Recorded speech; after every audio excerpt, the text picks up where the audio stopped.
नमस्कार, बहुत स्वागत है आप सभी का। मैं हूं सुशांत सिन्हा। अभी रूस यूक्रेन युद्ध खत्म नहीं हुआ और सामने अमेरिका और ईरान का युद्ध खड़ा दिखने लगा।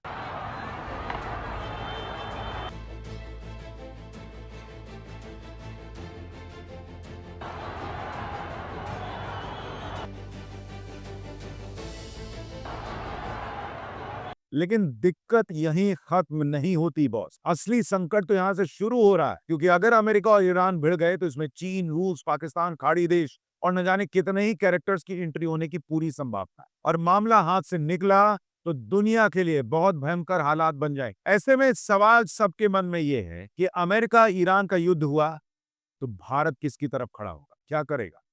पाकिस्तान कैसे चीन, अमेरिका और मुस्लिम देशों के बीच फंस गया है? ईरान से क्या खबर आई है जो ये भी कह रही है कि हो सकता है वॉर हो ही ना, टल जाए? अमेरिका ईरान भिड़े तो चीन रूस भी घुसेंगे, तो क्या वर्ल्ड वॉर ही हो जाएगा फिर? और भारत में पेट्रोल डीजल क्या महंगा होने वाला है?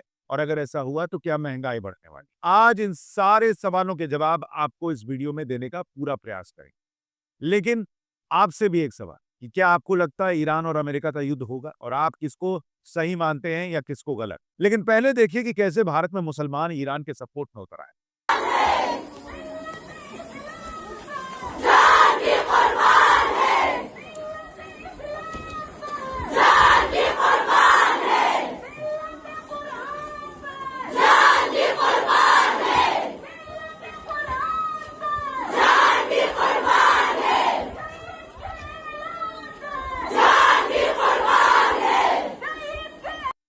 देखिए, एक तरफ व्हाइट हाउस में बैठे डोनाल्ड ट्रंप, जिनके शब्द अक्सर मिसाइलों से पहले उड़ान भरना शुरू करते हैं। दूसरी तरफ है ईरान, जहां सड़कों पर गुस्सा है, फांसी दरों में खामोशी। और इसी खेल में कहीं बीच में खड़ा है पाकिस्तान, जो हर बार आग के पास रहकर कहता है कि ना हमको कुछ ना हो। और इन सब से दूर, बेहद ठंडे दिमाग से भारत सारी चीजें देख रहा है। मोदी सरकार जानती है कि युद्ध सीमा पर नहीं, बाजार, तेल और कूटनीति के लेवल पर भी लड़ने पड़ते। सवाल सिर्फ इतना नहीं है कि हमला होगा या नहीं होगा।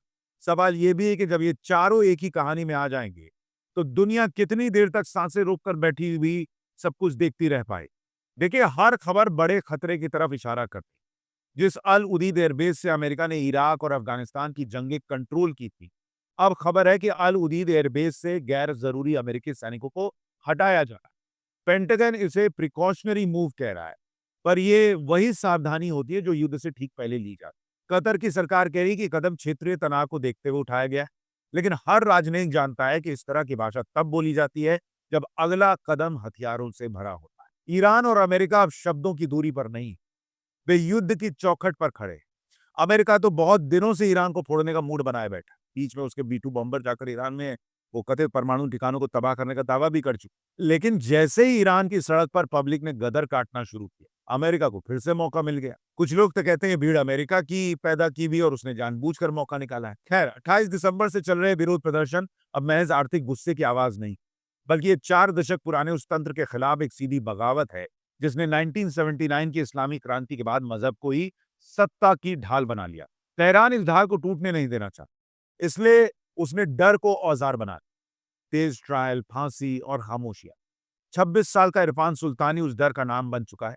8 जनवरी को गिरफ्तार हुआ, 4 दिन बाद परिवार को बताया गया और बुधवार को फांसी तय कर दी। ना वकील, ना सुनवाई, बस एक अदालत और एक तय रस्सी। बड़ी बात यह है कि खamenei के शासन की पोल उनके ही नियुक्त किए हुए जज खोल रहे। इरफान सुल्तानी के मामले में ईरान के मुख्य न्यायाधीश मोहसेनी एजई का बयान सब कुछ साफ कर देता है कि अगर सजा जल्द नहीं दी गई तो उसका असर नहीं होगा।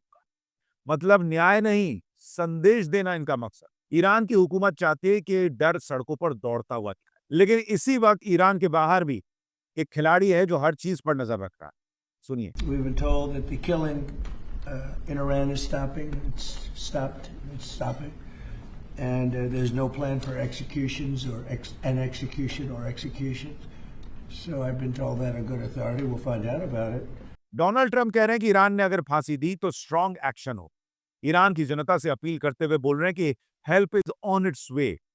ट्रंप जो बोल रहे हैं वो किसी बयानबाजी का हिस्सा नहीं है। ये वो शब्द हैं जो इतिहास में अक्सर युद्ध की प्रस्तावना बनते हैं। अब अमेरिकी नौसेना की तैनाती, 3 मिसाइल डिस्ट्रॉयर, मध्य पूर्व में एक मिसाइल लैस सबमरीन और राष्ट्रपति की मेज पर विकल्पों की पूरी सूची, ईरान के परमाणु ठिकाने, मिसाइल साइट, साइबर अटैक या सीधे उसके आंतरिक सुरक्षा तंत्र पर वार, सब कुछ चर्चा में चल रहा है। भारत, स्पेन, इटली और पोलैंड ने अपने नागरिकों को ईरान छोड़ने की सलाह दे दी।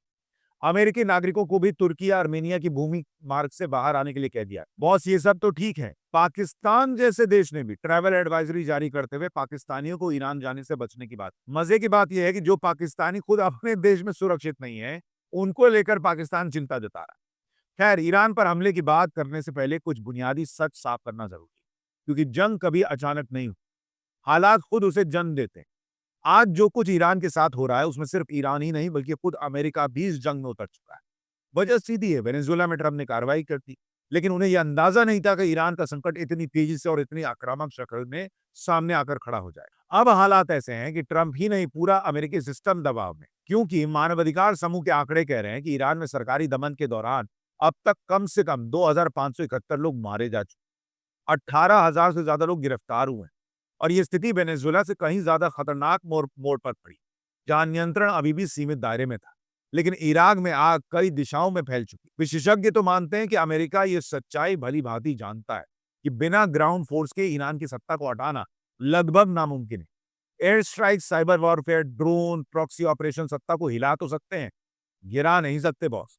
ईरान का सिस्टम सिर्फ हथियारों से नहीं बल्कि विचारधारा और जमीन से जुड़ा है, और ऐसे सिस्टम को हटाने के लिए सैनिकों के बूट जमीन पर उतरने पड़ते हैं। यही वो पॉइंट है जहां अमेरिका सबसे ज्यादा असहज हो जा रहा है। तीसरा और सबसे संवेदनशील पहलू अमेरिका के सहयोगी देशों का है।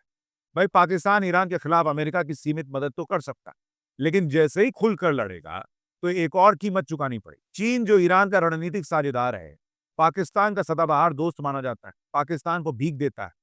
अगर पाकिस्तान ने अमेरिका की मदद की तो चीन पाकिस्तान से दूरी बना लेगा, और इसका सीधा असर साउथ एशिया में पाकिस्तान की पहले से कमजोर होती स्थिति पर पड़ेगा, उसकी आर्थिक हालत पर पड़ेगा। भाई, उसको तो हर जगह से भीख चाहिए ना।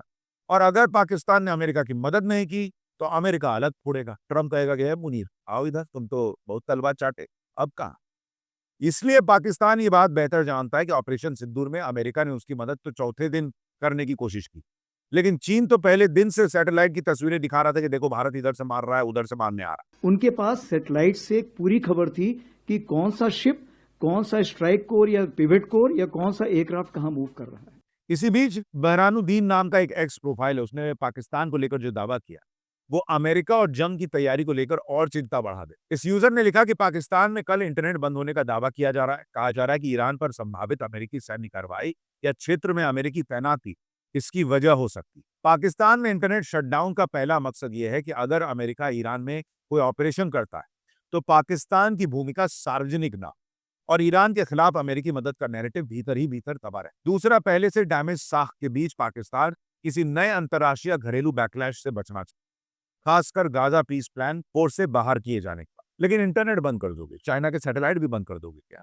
वो तो देखेगा कि अगर तुमने अमेरिका की मदद की है तो भाई फिर इधर से भारत फोड़ेगा तो चीन भी तुमको सैटेलाइट इमेज नहीं देगा। दरअसल ईरान सिर्फ मिडिल ईस्ट का युद्ध क्षेत्र नहीं, बल्कि वो चौराहा है जहां अमेरिका की सैन्य क्षमता, उसके गठबंधन और उसके रणनीतिक फैसले तीनों की एक साथ परीक्षा हुई। भारत के लिए ईरान हमेशा एक अच्छा दोस्त रहा है, साझेदार रहा है, चाहे वो ईरान की राजशाही रही हो या अभी की सरकार रही। भारत और ईरान के रिश्ते अच्छे रहे।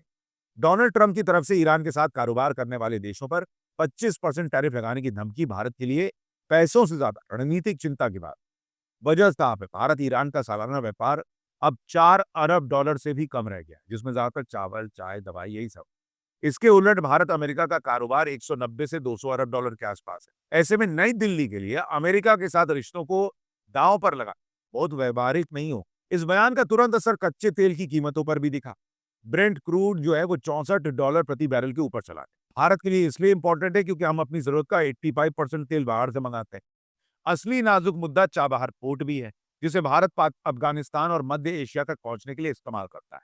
फिलहाल इसे अमेरिकी प्रतिबंधों से 6 महीने की छूट मिली, लेकिन नई टैरिफ धमकी में ये छूट बचेगी नहीं बचेगी ये अभी क्लियर नहीं है बॉस। ट्रंप का रूस, वेनेजुएला और अब ईरान पर सख्त रुख भारत की रणनीतिक आजादी को संकुचित करने का प्रयास दिखता है।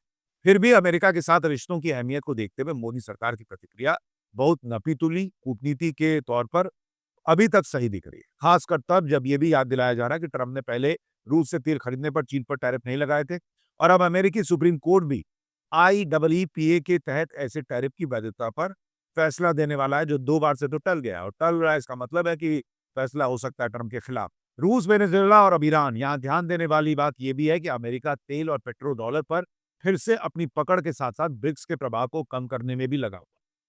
लेकिन ईरान वेनेजुएला की तरह केक वॉक नहीं होने वाला बॉस। अमेरिका और ट्रंप के लिए व्हाइट हाउस को खुफिया एजेंसियों ने पहले ही चेताया है। अगर अमेरिका हमला करेगा तो ईरान जवाब देगा। कतर, इराक, सीरिया हर यूएस ठिकाना निशाने पर होगा और ये वही खतरा है जिसकी चर्चा हर इंटेलिजेंस ब्रीफिंग में ट्रंप के सामने की जा रही। तेहरान भी अब डरने की बजाय चुनौती दे रहा है। सुप्रीम लीडर के सलाहकार अली शमखानी ने कहा कि अगर अमेरिका अपने असफल हमलों की बात करता है तो उसे यह भी याद रखना चाहिए कि हमारी मिसाइलों ने अल उदीद बेस को कुचला। ये केवल बयान नहीं है बॉस, युद्ध की मनोवैज्ञानिक तैयारी भी। लेकिन इसी उबलते माहौल में एक चौंकाने वाला मोड़ आता है।